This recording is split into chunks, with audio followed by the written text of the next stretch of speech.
भंडार दे बाबा भोले भंडारी भंडार को भरे रखे। जय हो दानी श्रद्धालु की जय हो, जय हो दानी श्रद्धालु की समस्त परिवार की जय हो। राजा चंद्रबली कानल कानल आबई छै,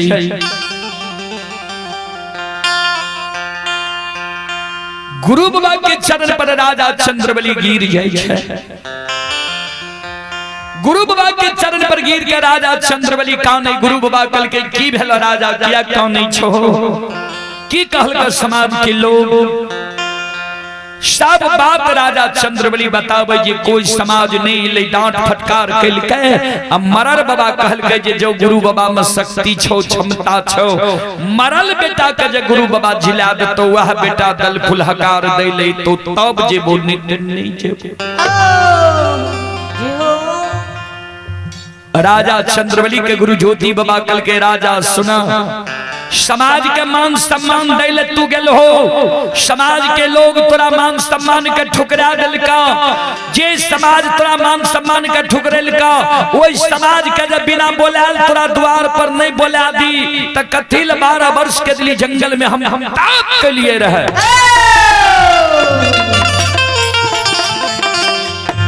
हे हो राजा, पांचों बेटा का मंजूसा से निकालो, गंगा जल से बेटा का स्नान करावा। रानी के कहो आंगन में आखर गाय के गोबर के चौका देते, सिंदूर पिठार छीट देते, धूप दीप अगरबत्ती जला देते, बेटा का सुतावा चादर ओढ़ावा। दोनों प्राणी कर जोड़ के खार भेजा। ठाकुर जी धर्मराज बाबा के कहो जे हमरा से जे त्रुटि गलती भेल हेते उ त्रुटि सरकार माफ कर देबे। राजा रानी पांचों बेटा के मंजूसा से निकाला, पांचों बेटा का गंगा जल से नहावे छै। आंगन में रानी आखर गाय के गोबर के चौका दे छे, सिंदूर पिठार छीट दे छे, पांचों बेटा के सुतावे छे, चादर ओढ़ा दे छे। राजा चंद्रबली रानी चंद्रावती दोनों प्राणी कर जोड़ के खार भे जाय छे। ज्योति बाबा कुश के खोचरा से गंगा के पवित्र जल चुरू में ले छे, संकल्प ले छे हो ठाकुर जी के दिली में यहाँ कह लिए रहा जे के दिली से पोपी पूर तक जे कहबो हो करबो। त आ यहाँ गए अछमितपुर में कहे छी जे राजा के बेटा पर हम गंगा जल छिड़कबे, राजा के बेटा जिंदा भे जाए के चाही, धन संपत्ति राजा के द्वार चलावे के चाही। अगर राजा के बेटा जिंदा नहीं था, धन संपत्ति द्वार में पल भर में नहीं लौटता तो ठाकुर जी देख ले बटिया हमरा के दिली जंगल के छे। आहो लौटिए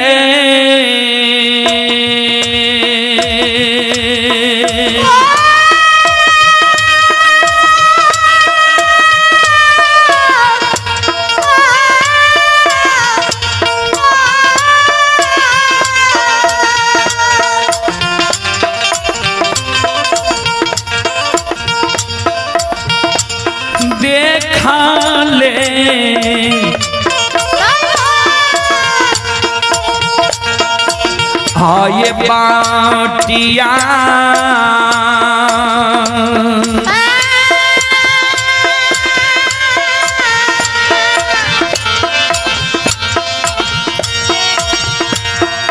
आहो क्या दली के छै,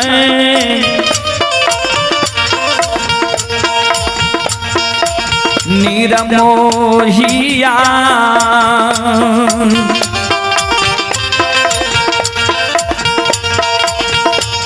चल जैब के डाली हो,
चले पुरस्कार की ओर। आप हैं पवन कुमार। पवन कुमार स्थानीय निवासी हैं। पवन कुमार की ओर से श्रद्धा के साथ बड़े उदार दिल से शानदार 51 रुपये की पुरस्कार है। भगवान श्रद्धालु के मनोकामना को पूर्ण करें। मां सरस्वती परिवार में बाल बच्चे को विद्या की भंडार दे। बाबा भोले भंडारी भंडार को भरे रखें। जय हो दानी श्रद्धालु की जय हो। जय हो दानी श्रद्धालु के समस्त परिवार की जय हो। आप हैं हिमांशु बाबू बेला। हिमांशु बाबू की ओर से शानदार 51 रुपये की पुरस्कार है। भगवान श्रद्धालु के मनोकामना को पूर्ण करें। जय हो दानी श्रद्धालु की जय हो। उनके समस्त परिवार की जय हो। संजय बाबू कार्यकर्ता महोदय अपने से आग्रह है। जय मंडली के समय दबे नुकरो विलंब अपने घोषणा करे के प्रयास करियो। संजय बाबू कार्यकर्ता अपने से आग्रह है। जय मंडली के समय दबे उनकर घोषणा करे के प्रयास करियो। कारण अपने के मालूम है जय मना सबके दूर जे नहीं है। आप हैं विनोद यादव रामघाट। विनोद यादव की ओर से 21 रुपये की पुरस्कार है। भगवान श्रद्धालु के मनोकामना को पूर्ण करें। जी नहीं जी नहीं। संत शिरोमणि गुरुदेव बंधो आये लागल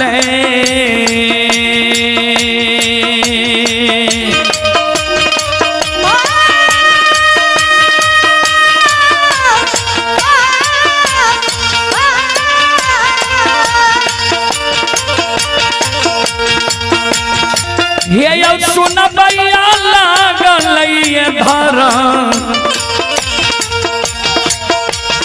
धरा माँ के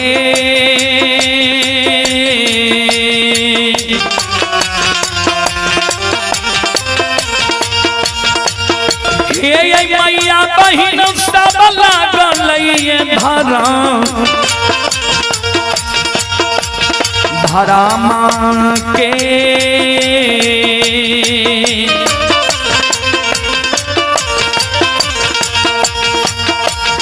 जमतिया समाज बाबा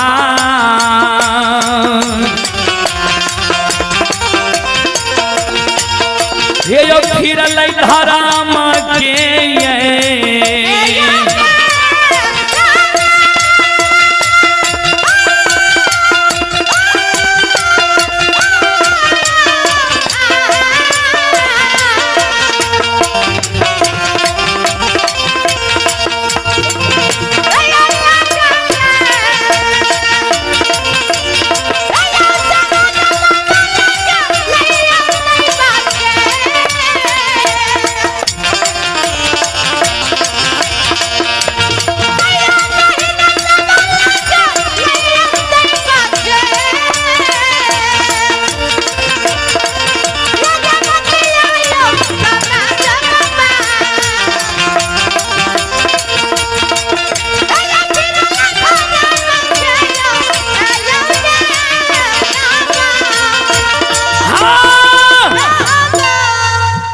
ठाकुर जी के लीला लग गए बाबूजी। जाई न ज्योति बाबा राजा चंद्रबली के पांचों बेटा पर अमृत जल के छिड़काव करे छे। भगवान माया का विस्तार करे छे। कवि लिख लखिनी बाबूजी संत शिरोमणि गुरुदेव बंधु हरि रूठे गतिए कहें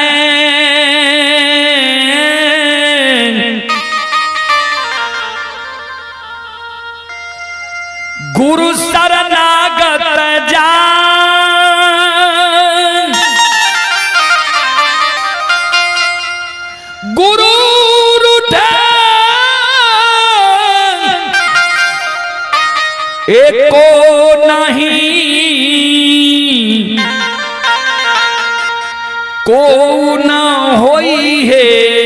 स्वाहा। हरि रूठे गति एक है, हरि नाम छिए भगवान के। अगर कोई मानव पर से भगवान रुष्ट भाग लिया उ मानव गुरु के शरण में चल जाए, गुरु के द्वारा मानव के भगवान के प्राप्ति भा सकैया। अगर कोई मानव पर से गुरु रुष्ट भाग ले, गुरु रूठ गलैया, तो भगवान भी गुरु के नहीं मना सकैया। गुरु के दर्जा भगवान से ऊंचा छे बाबूजी। आप हैं यादव प्रिंस प्रेम, यादव प्रिंस प्रेम स्थानीय निवासी हैं। श्रद्धालु की ओर से 51 रुपए की पुरस्कार है। भगवान श्रद्धालु की मनोकामना को पूर्ण करे। जय हो दानी श्रद्धालु की जय हो, उनकी समस्त परिवार की जय हो। संत शिरोमणि सरोदा बंधो फिर कभी लिख लखनी है। भक्त प्रेम के पाले पर कर प्रभु को नियम बदलते देखा।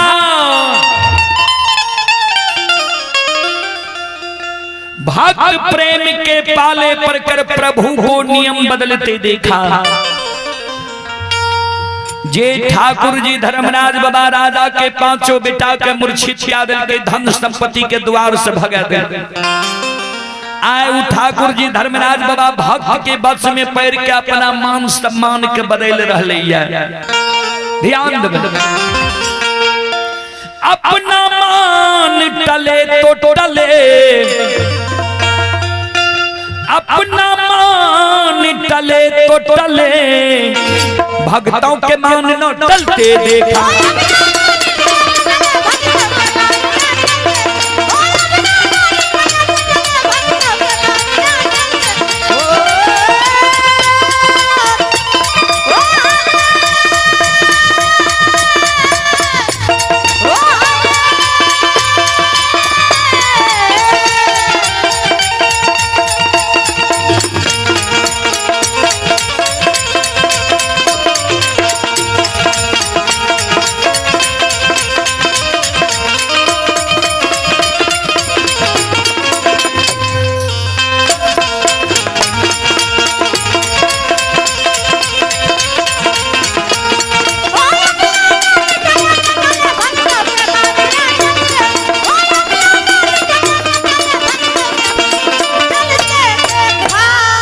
भक्त प्रेम के पाले पर कर प्रभु को नियम बदलते देखा। अपना मान टले तो टले, भक्तों के मान न टलते। अपन मान सम्मान भगवान के टल जाय छे ते टल जाय छे, लेकिन भक्त के मान सम्मान के भगवान नहीं टले ले दै छे। धर्मराज बाबा संत शिरोमणि सरोदा बंधु ज्योति बाबा जी संकल्प लेने रहे। संकल्प लेके जे जल छिड़कै छे, धर्मराज बाबा माया के विस्तार कह दै छे। श्रोता सज्जन माँ बहन बाबू भैया सब ध्यान से सुनबै। हे माया बाबा विस्तार करल कै,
लौटाइए दिल के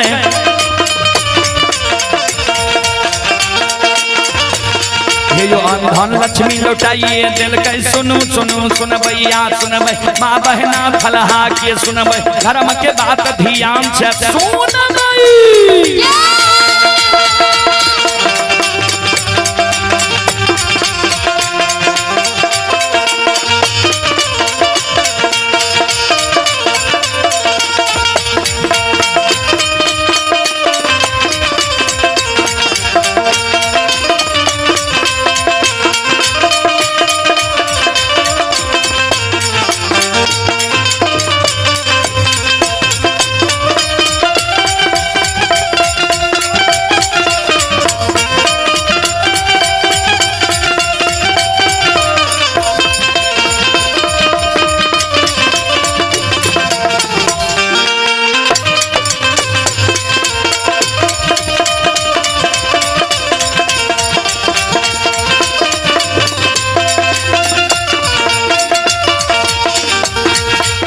चलें पुरस्कार की ओर।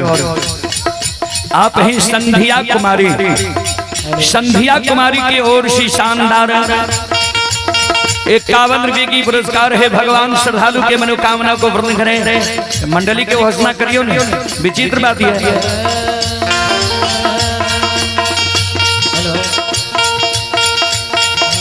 संध्या कुमारी की ओर से श्रद्धा के साथ बड़े उदार दिल से शानदार 51 रुपये की पुरस्कार है। भगवान श्रद्धालु के मनोकामना को पूर्ण करें।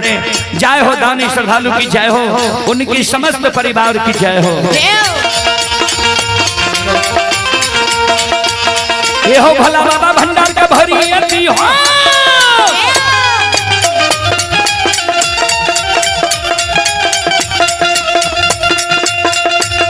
ये हो भला बाबा भंडार का भरी अति हो। ज्ञान के दीप सरस्वती जलई हो। आइए तन से नहीं भूलता मन से नहीं छोड़ता।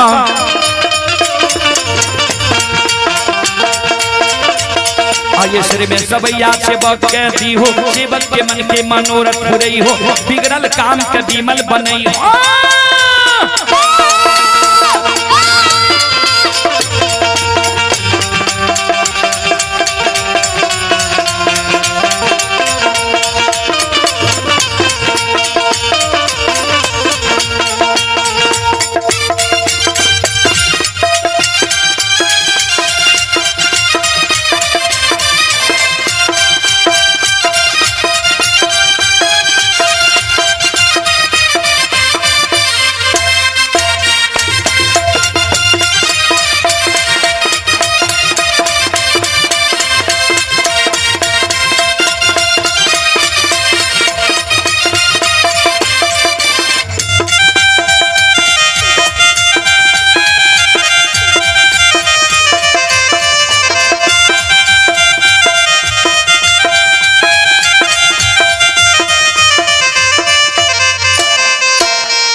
एक माय दुर्गा गए हरती थान के।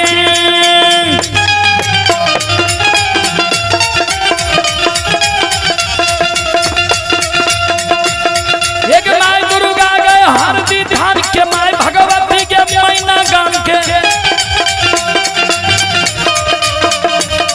एक माँ बिसहरी दीवारी थान के।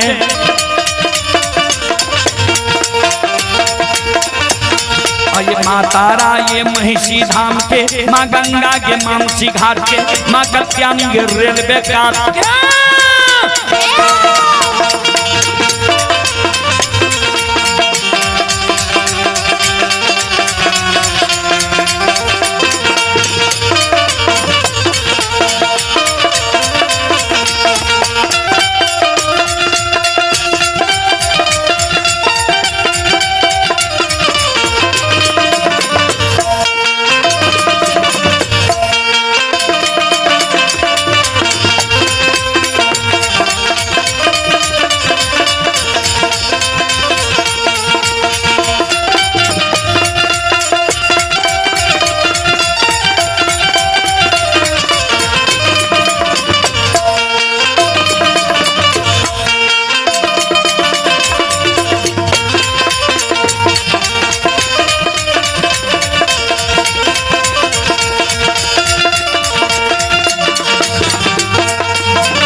हो बाबा कुछ थोड़ा रौता धान के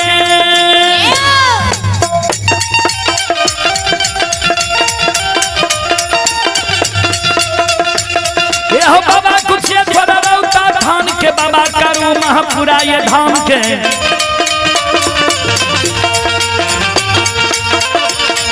ये बाबा खेदाना सुखासन गाम के बाबा ये रोहनी बलहमपुर गाम बाबा ये बैलचन बीरी गमेल बउआ बख्तर गढ़िया गाम बाबा विशु योग पचरासी के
श्रोत सज्जन मेरे मावहन बाबू भैया सब चले आप हैं अरविंद ये थलहा के निवासी ही श्रद्धालु की ओर से शानदार 51 रुपये की पुरस्कार है भगवान श्रद्धालु के मनोकामना को पूर्ण करें माँ सरस्वती परिवार में बाल बच्चे को विद्या की भंडार दे बाबा भोले भंडारी भंडार को भरे रखे हैं जय हो दानी श्रद्धालु की जय हो उनके समस्त परिवार की जय हो आइए धारा माई के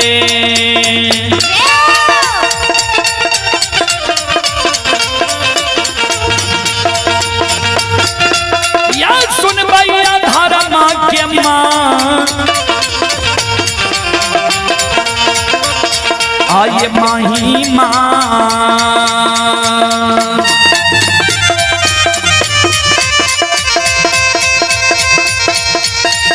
अपार छै समाज बाबा हे यो छलै दुनिया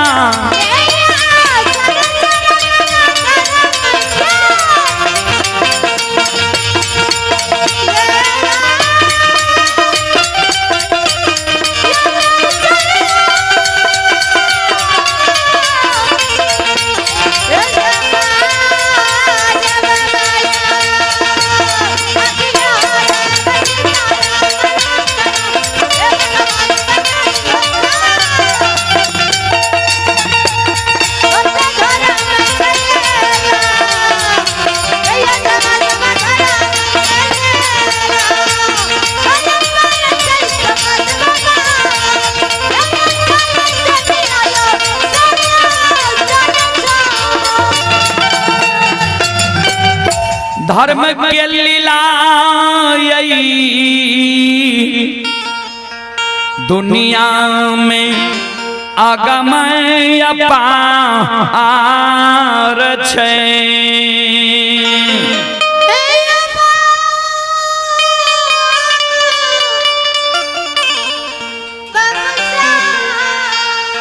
धर्म के लीला आगम अपार कोई पावे न पार गुण गावे हजार भक्त करे जय जयकार राजा चंद्रबली की बाबूजी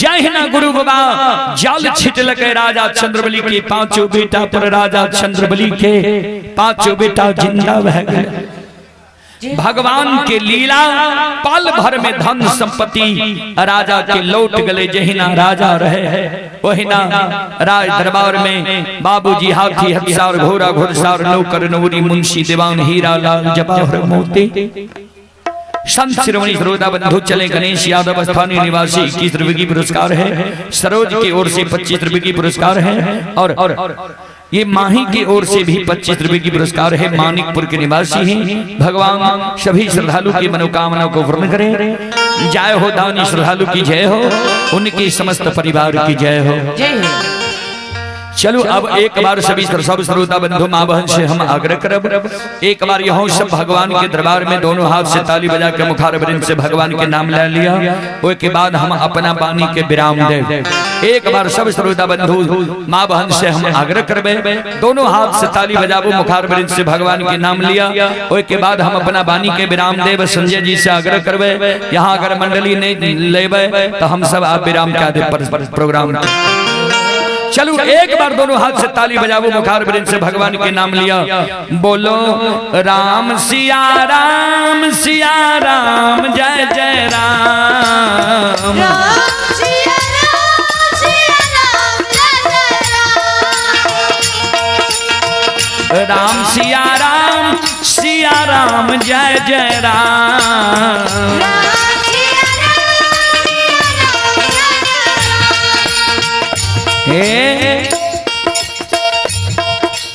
यह कारण कवि लिख लखिन, राम नाम में आलसी भोजन में होशियार, ऐसे ऐसे मानव को बार बार धिक्कार। भगवान के नाम में जब संकोच करबे थे।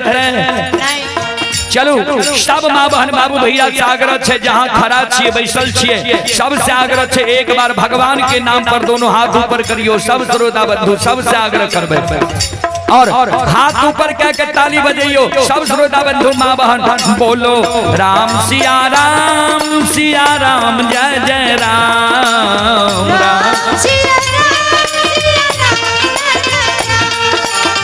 राम सिया राम जय जय राम।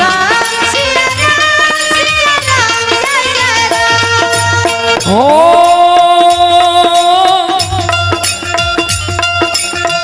मंगल भवन मंगलहारी,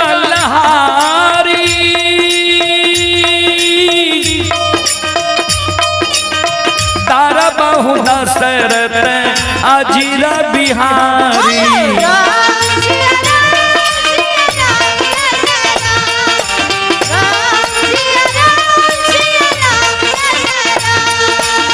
राम सिया राम जय जय राम।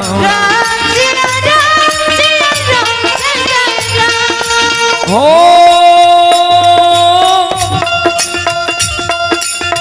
दीन दयाल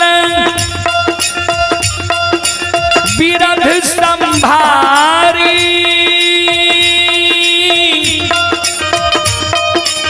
हरहु नाथ मम संकट भारी।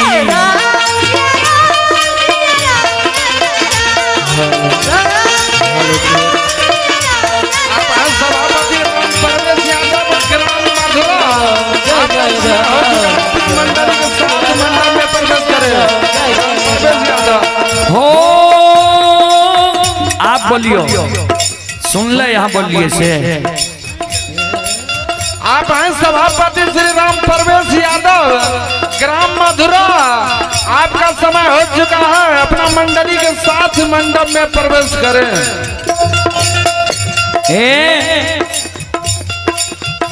हमरा माँ बहन के देखियो कतेक संकोच होय छे भगवान के भजन में, जे हाथ ऊपर नहीं होय छे। हमरा माय बहन के जे आंगन में कहीं गोतनी में गोतनी झगड़ा भै जाए, तब देखियो ओकर हाथ कते चमकै छे। तब मोरल दादा पुरखा के उखाड़ के सारा में आंगन में बैसा दे। अब भगवान के नाम में देखियो कतेक संकोच। चलो संकोच नहीं करूं, भगवान के नाम पर दोनों हाथ ऊपर करूं। सब माँ बहन बाबू भैया सब जागरण करबे, बोलो राम सिया राम जय जय राम।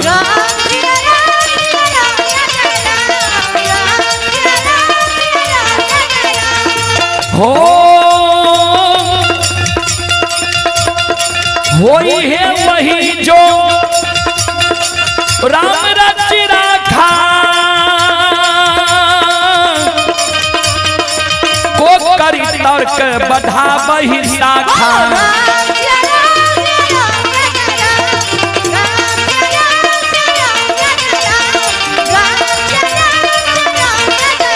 बोलो